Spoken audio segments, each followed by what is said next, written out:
Carolina weather video for the final day here in the month of February. I am meteorologist Matthew East along with you here during the 5 o'clock hour. That was a look from the Greensboro Tower camera as we began this Tuesday. Pretty quiet stuff in a lot of the Piedmont. There's a look at the Charlotte Dowd YMCA camera toward Bank of America Stadium. The temperature, again, during the 5 o'clock hour, 45 there. And we had a milder day yesterday than what we had the day before. I wanted to show you the time lapse from the Avalon Pier web camera yesterday, and you had a pretty nice day.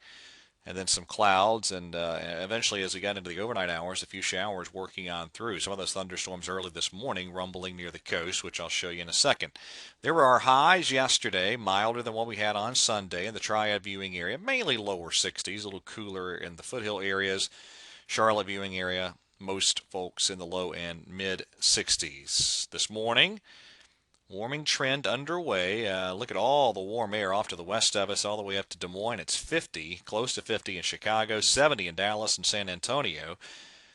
And there's your colder air. We'll get a taste of that late in the work week, Thursday, Friday, into Saturday. But here we go this morning. Some thunderstorms near the Carolina coast. That's with an exiting disturbance. And here's what I'm watching. From parts of the Ohio Valley into the Mississippi Valley, showers and some thunderstorms breaking out. There's even been a severe thunderstorm warning or two into parts of the Ohio Valley early this morning.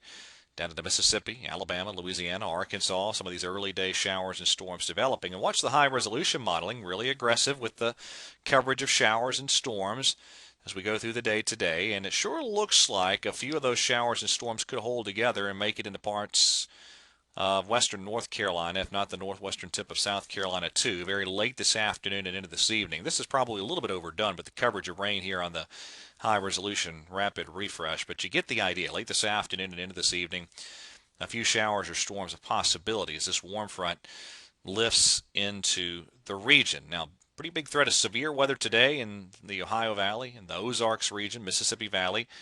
And it is an enhanced risk running from central Indiana and Illinois down to Arkansas. Ahead of all that, warmer conditions today across the Carolinas. There's our highs this afternoon. Now we get into the day tomorrow. That cold front works toward our region. Now notice through the daylight hours, this is 5 o'clock tomorrow, still dry for most of the Carolinas outside of the mountains. But then tomorrow evening, those pretty intense thunderstorms try to buckle into the region. So here's tomorrow's severe weather outlook. That is an enhanced risk from southernmost Ohio and West Virginia down to Mississippi and Alabama.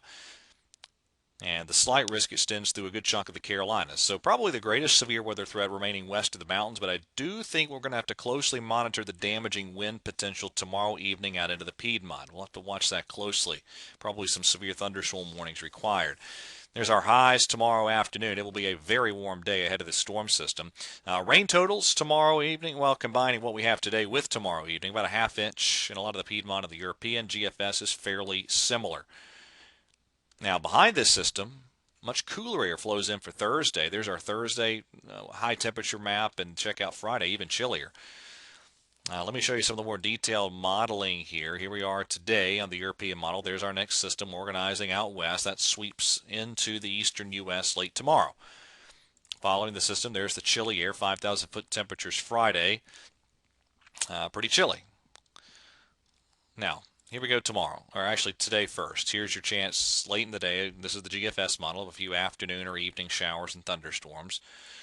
We get out to tomorrow. This is the precipitation in the afternoon into the early evening, and then there's the evening into the overnight hours precipitation.